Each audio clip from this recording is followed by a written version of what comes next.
Hi everyone, I've got the giggles, and welcome to episode 14 of Novel Therapy. I'm Kate Fennessy, aspiring author and social media marketer. And I'm New York Times bestselling author Helen Brown. And we're very excited this morning because we have tell a new you, machine. It's just beside ourselves. This is high tech. This is an investment in our future. In the next 2 episodes. Exactly. We have earned this. It's a wonderful machine and he needs a name. We're not going to call it a she because we're 21st century women. We're using this man to make our life easier. And it's not going to be called Angel or any of those subservient female names they give lowly machines. I had some ideas. I thought Neville or Owen, except that's harder to say, Nigel. Or Walter. Nigel. I think I like Nigel. Nigel. That was my first thought. Yeah, I like Nigel. He looks like a Nigel. He's just very focused on what he has to do for us. He does. Nigel, make us a cup of tea now. He's not answering.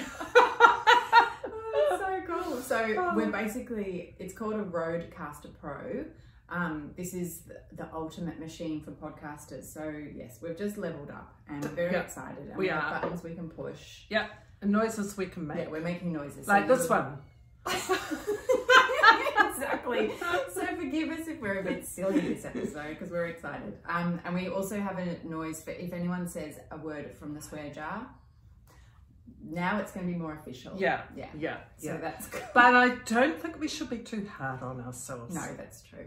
You know, it's really just a guideline. But that said, we should take it reasonably seriously. Yes, we're very reasonable and very so in case you haven't remembered, the swear jar is our journey jar because we have a thing against the word journey because it's too much of a cliche. So when either of us uses it, we have to put a gold coin in the jar and it's getting quite good. And I've added some new words to it. Good. Yeah. I don't usually do much homework, but I have today. Okay, let us know. Well, we already know about amazing. Yeah. I don't like people saying like I'm going to the kitchen like you know like that like. I'm probably guilty of that a bit. Oh, that's all right. Oh, the next one too. Totally. I'm totally guilty. Oh, are you? Oh, well, yeah, a little bit. Well, just bear it in mind. Nice. I'm not very fond of, and I don't like passed away. Oh gosh. Okay. But look, you know, it's not lovely. It's one of my own. Yeah, failings. that was an original. Yeah. Do you not like passed away? Do you just prefer dead? Die. Yeah, I think it's my journalistic background, but also something dies. It doesn't pass. But I know people use that word to try to make. You think it's a bit sort of euphemistic. Okay. Is what I think. Now, you had a suggestion. I did. Awesome, I think, is overrated. Well. I agree. Awesome is not awesome. And look, one of our guests also suggested that a while back. Yes, that's true. So I'm very pleased to have that. And look, I personally realised our last guest last week, Paul was so fabulous. He was. That I described him as amazing. Did you? I did. But rightly. Well, you see, I only feel partially guilty because he was amazing. He was so brave. He was cool. But in honour of being a dignified person, there goes my $2. There you go. So when we do our fabulous live broadcast in 2 weeks' time, we'll bring our journey jar and see if the audience has any other ideas. Exactly. My main one though, and that's my topic for today, is the word scary. Yes, you've mentioned that a couple of times that you don't like that word. No, way overused, way like someone gets brain freeze from eating an ice cream that's too cold and they say that's scary. Well, I just think that is crazy, and now the whole world is in a state of fear. Yeah, that's true. And we've got to find a way of getting our heads around it. Using the word scary too much, so I noticed since we've had a real thing to work with, it's not bandied about quite too much, but it actually comes from an old Norse word meaning timid. Okay. And dealing with this global virus and the aftermath of the bushfires, we do not need to be timid. No. We need to be centred. Yep. Courageous. And that was one thing about Paul. Yeah. I was so tempted to think, oh, he's a hero. He's going to make everything better. When times are bad, you look for a hero. But heroes die too, and they're fragile as we are. Yes. So this opportunity is a time to turn into the hero within and find our own strength. It's very true, actually, because it's important to stay grounded, isn't it? I woke up to a text message from Emmy, my daughter, the other day saying, "Mum, is your business going to be in trouble because there's going to be a recession?" And I sort of basically explained to her that I'll worry when those issues hit me, when they actually are right in front of me. But I explained to her how I've got things in place, and, you know, all businesses can, you know, suffer stress or have risks involved in them. But yeah, it's interesting how she's looking for me to show leadership and calm. And the other thing that fascinates me about this whole pandemic, as it's now called, I think, is we're turning back to science. We can't really calm down until the scientists sort it out for us. How wonderful! All that pedestal. Yeah, and we need them, and we can't say, "Oh no, what you do is not real anymore," because that's so true. Yeah, and I think it's so important to remember this is going to pass. Yes. It's not going to go on forever. No, of course it's not. And I have a theory that I developed on the car drive on the way. I love those theories. They're always so good. The economy, when all this passes, will bounce back with a big old boom, and everyone will say, "Woohoo!" Everyone's got travel dollars to spend. Everyone's got, you know, stuff that they have been putting on hold that they can now do. It'll go off. And I think some good things will come out of it, and that we'll find ways not to be so dependent on China. There'll be, you know, or oil producing countries. I think there could be so many benefits. And I think, I've been reading blogs by people in China and Italy and shut down cities, and the experiences they're going through are not all bad. No. There's a forced time out. Yeah, and it's time with family. Yep. And it's time to reassess why you're here on this earth, you know, and to be a decent person. Forgive those people you're holding grudges against, for goodness sake, you know, live every day as if it's your last. I love that interpretation. That's cool. Maybe some brilliant novels are getting written right now. Oh, they will be. They will be. They will be. Yeah. Now, very quickly, because I've got a new sound and I want to press it. Let's do our quick check-in. Are you ready? This is just a quick, what have you been up to? Here's our new sound. Okay. So here's our check-in. Woo! I just wanted to quickly tell you, because I had such a good experience on the weekend. I visited Mulberry Hill in Langwarrin, which is the home of Joan Lindsay, who wrote The Picnic at Hanging Rock that my daughter's been reading for Year 12. It's my dream home. It is the most beautiful home I have ever seen in my life. She lived with an artist, Daryl Lindsay, like a painter. She also painted, and I have to say, I liked her paintings better than his, no offense, Daryl. All he did was paint vases of this flowers arrangements. Hers were much moodier. She painted gums, moody gums, and all sorts of things. She, of course, wrote Picnic at Hanging Rock. She wrote it in 3.5 weeks. I stood in her bedroom where she wrote it, her writing room. Oh, where was the desk?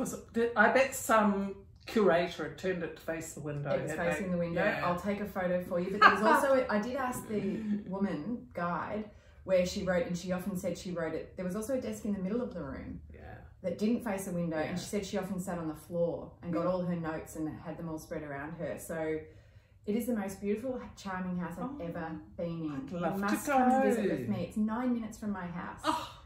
It is so. I'll pop some photos up in our Facebook group. Honestly, the energy of the bedroom, the downstairs. Of course, the man had the biggest space. Downstairs, the painter's room was just the most beautiful, creative lair I've ever been in. Her room was smaller, more humble. Their bedroom was beautiful, but the energy of the house was just covered in, the walls were covered with artist paintings who were all their buddies and stuff from, it was like walking through my dream house. So that was a huge highlight. Wonderful. Come and visit it with me. Yeah, I will. That's a deal. Beautiful. I would love that. It is beautiful. And I just want to quickly shout out too that I'm reading again, because I've been reading my daughter's book lists for English and Lit this year. Alice Munro, Canadian writer. Oh, I love her. God. She's up there. I've tried to get just about every book of hers. Oh, there she is. Yeah, she is stunning. You do. You like her too. I worship at her feet. Oh God, I'm beginning to as well. I'm going to have to borrow some of those. Please do. Bloody hell, she is a brilliant writer. Her piercing Observational eye is like nothing I've ever experienced. I'm reading Dance of the Happy Shades, which is short stories. Yeah, she's a master of short story writing. Isn't she? Yeah, and that's such a magnificent skill to be able to percolate a whole story into. She's blowing my brains with every short story. I'm story. so glad you found her. Yeah, me too. And the funny thing is, I read her in primary school, in high school, as a friend reminded me on Instagram, Lives of Girls and Women. But I think we all struggled with it back then. But I'm so glad I've rediscovered her as an adult. So that's my check-in. And how have you been, Helen? Give us a snapshot of what's been happening. Gosh, so much has been happening. I've had my sister visiting from New Zealand. I've been reading a book about self-compassion, which I think is very relevant to what's going on now. Let's not be the shut-off person who nudges you aside and collects toilet paper. In fact, I was getting on the tram the other day and this old lady had one of those shopping trolleys with about 4 packets of toilet paper in it and so one packet under each arm, and she would have been in her 70s, and she was trying to get off the tram and waiting for people to help her, and at that moment she was in far greater danger of falling off the tram and bashing her head on the road than she ever was of running out of toilet paper. It's insane. It is. Time for a lot of inner reflection, I think. Yeah. And I notice on the streets around here in Prahran that older people are opening up and smiling. Really? If you've been through a lot of crap in your life, oops, reference to the toilet paper, but you know that this is just a thing. Okay. It's not the end of the world. It's just a thing. It's change. We mustn't be too frightened of change. Yeah, and we can adapt. We're smart. And we needed to change. I mean, goodness, the world was going crazy, and this is just a manifestation of that. I like your interpretation of coronavirus, Helen. We need you on the news. Thank you. Right after the premiere. Oh, Donald Trump. Exactly. Well, there you go. That's the end of our check-in. So that brings us to our clinic.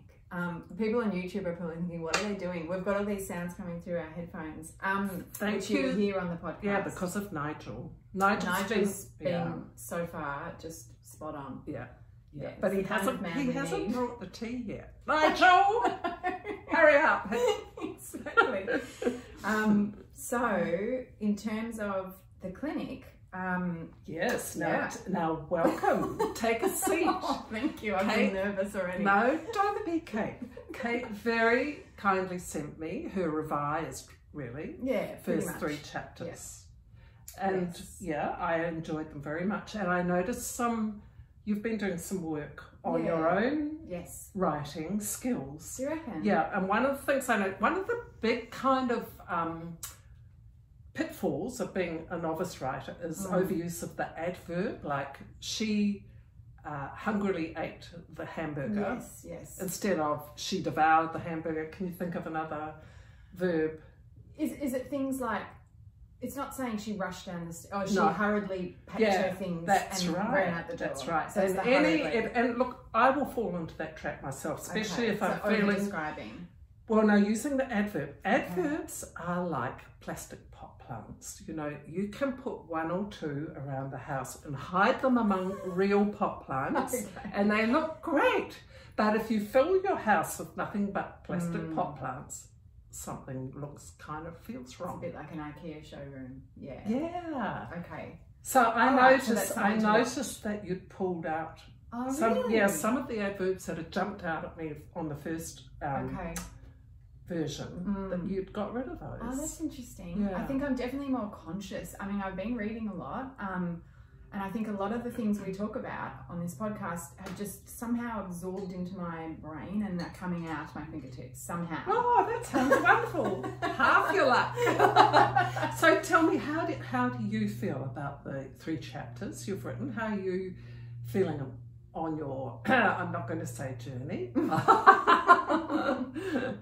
I said no. I paid my $2. Yeah, much better. I think that when I first wrote, it was just like a big rush of, oh my God, I've got to start somewhere. And it felt so clumsy, as I've told you, like I've got the lumps of clay and what the hell am I even doing? With all the talk and thinking about different things, I feel like now I can go ahead and just keep writing. Like I feel like it's not perfect, it's wobbly, there's bits that are probably in the wrong place. I just feel now an energy to just keep going. I think just little things like adding in the work nemesis, I think that strengthened that little bit. Yeah. I wanted to get to that point of revelation where the accusation that her husband's cheating on her happened. That was my goal, to get to that in those first 3 chapters. I'm pretty happy with the rest of my rough outline. I just want to keep going now. I've kind of accepted what you said at the very start, that the first draft is not going to be amazing. Yeah. It's not going to blow anyone's socks off. It's not going to win any prizes. I just want a draft that I'm proud of, that I can work with. Because I feel like once, that's back to that clay analogy, once I've got the shape there, then I can go, well, that doesn't quite work there. So I'm happy that I've added the inclusion of the character's mother having died. That was really a nice part to get to, where I was able to describe a scene where it was the mum's birthday, but no one's going to talk about it, because that's often happened in my family. Not necessarily on mum's actual birthday, but we don't talk about mum a lot in general because it was just too painful, I think. It was a really nice connected feeling to be able to write those scenes. Good. Instead of pretending that mum didn't, instead of the first version where her mum was alive. I'm so pleased that you had the courage to step up and do that. Yeah, it feels heaps better. I don't know exactly how it's all going to unfold.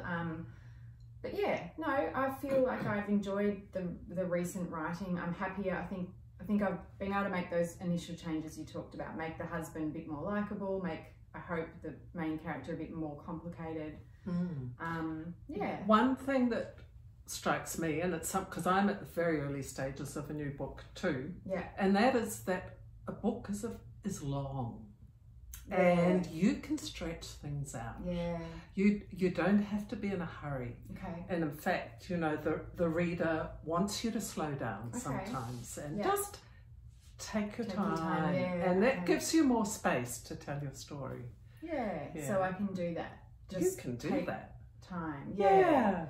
And so what would your advice be at this stage for me? Is it just about keep going? I think you have delivered your own best advice, Kate.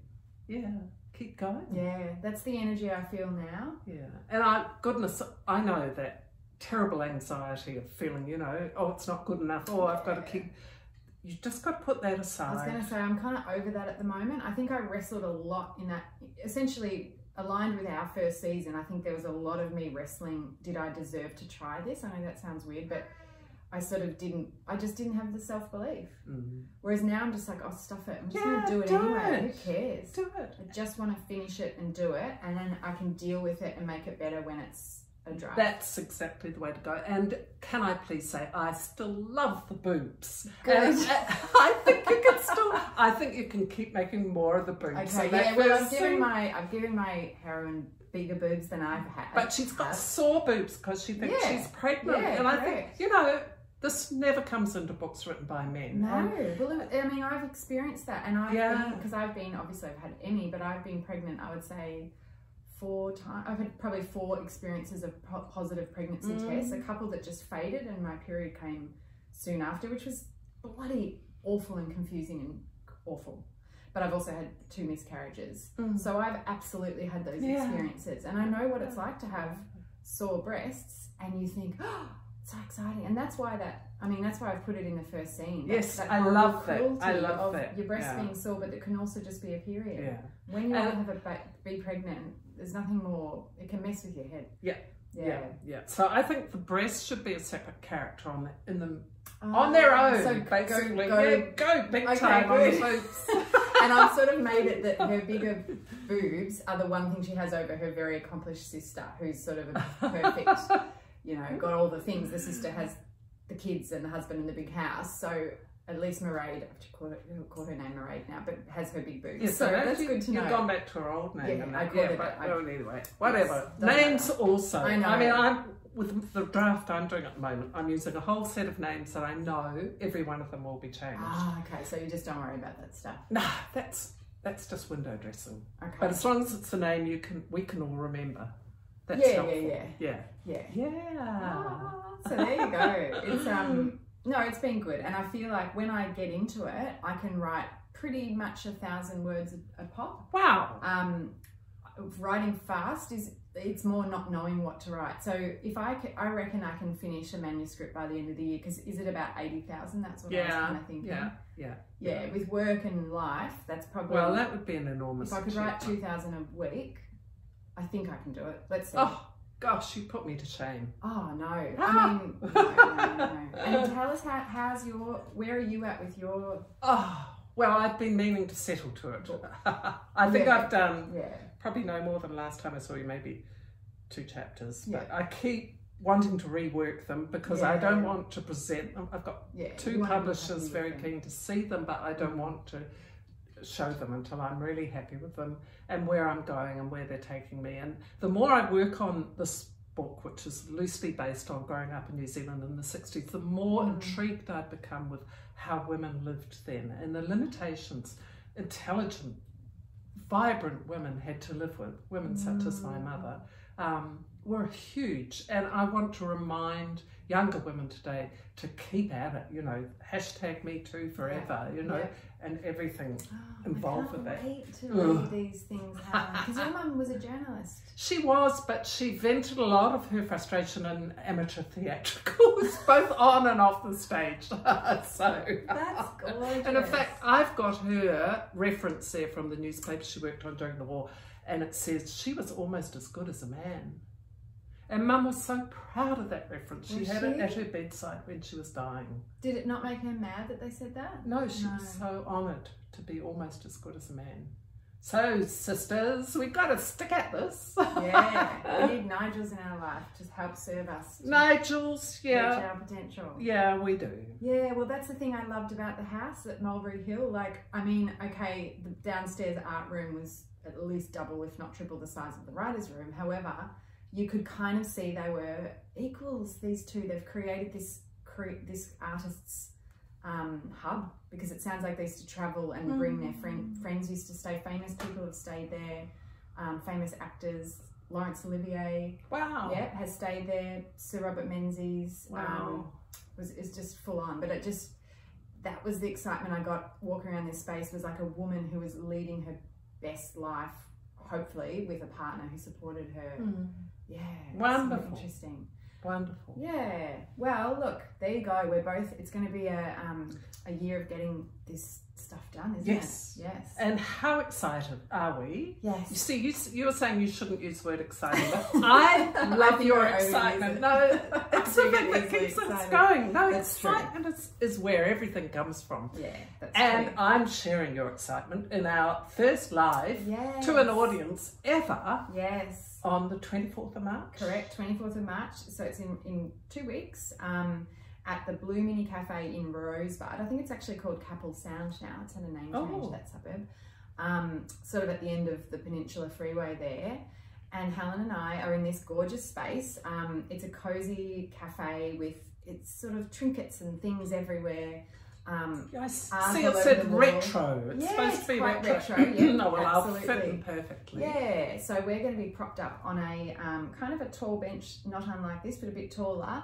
And our audience will be enjoying, you know, food and relaxing, sort of like a cafe style environment. Yay. So it's going to be really intimate and fun, and they'll get to meet Nigel. They will. They'll get to basically watch us doing a podcast, as well as we're going to sort of share some stories and do a Q&A. So it's going to be a really cool experience, and we certainly, Helen and I, because we both get excited, we have plans.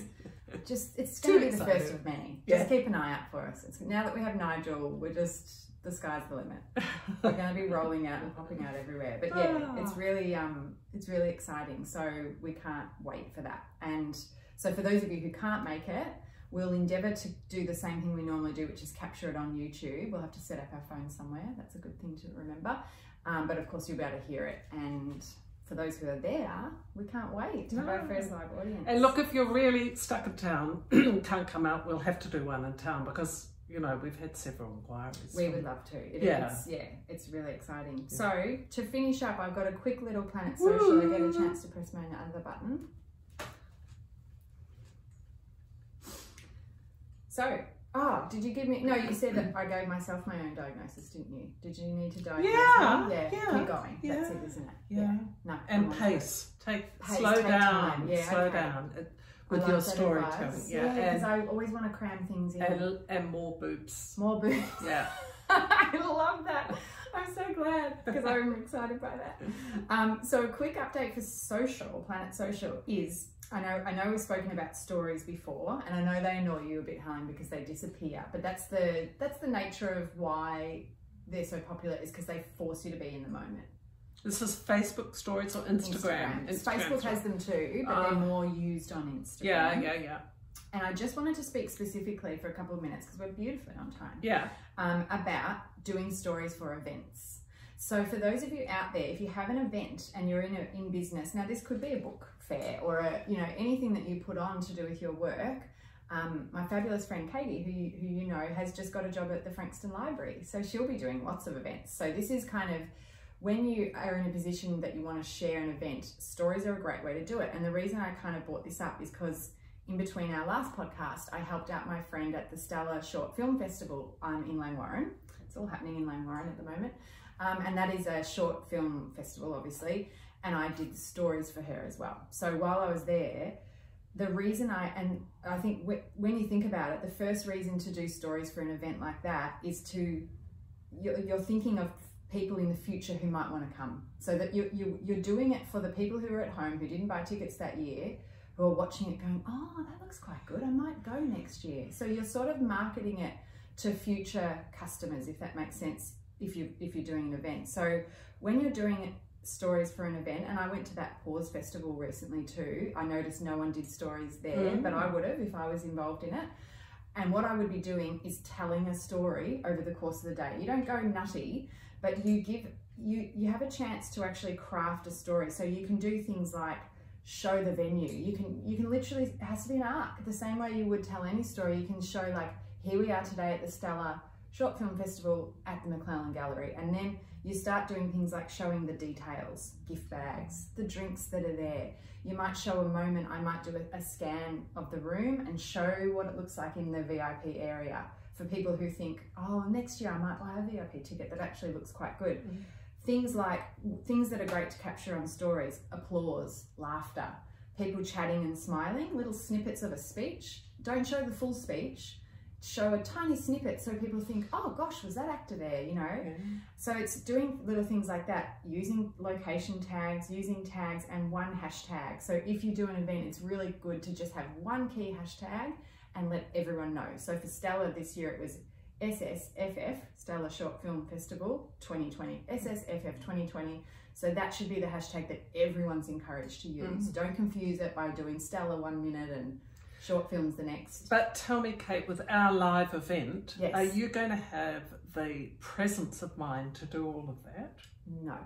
So when you're in a situation where you're doing stuff, no. That's why I helped my friend Sarah do the stories, because when we're podcasting, I can't story at the same time effectively. So in an ideal world, when we've got more than just Nigel helping us, we would have someone do it for us. But because people like Katie will be there, she'll do it. She might be able to do it for us. Yeah, she can capture some videos and do it, because it's the kind of thing you can help as a friend to your friends who are doing events. Because when you're in the middle of it, no. No, because I've seen you do that for me at book launches, and it's just wonderful. Exactly. So when Helen has a book launch, that's exactly what I do. I'll do a scan of the room. I might take a couple of photos of you. I do a mix usually of videos and photos. And just one shout out to wrap up of who does this who is doing this at the moment very, very beautifully, who does stories well, is Zoe Foster Blake, who is a writer of chick lit, I would say, and also she owns a beauty brand. But her Instagram account, which is Zoe They Say with a Z, she is at the moment in America, and God, she tells the story beautifully. She's there checking out beauty stuff. She's always explaining. She's very good. She's very informative and educational in her stories. So she'll be like, I'm at this hotel, which was designed by this person.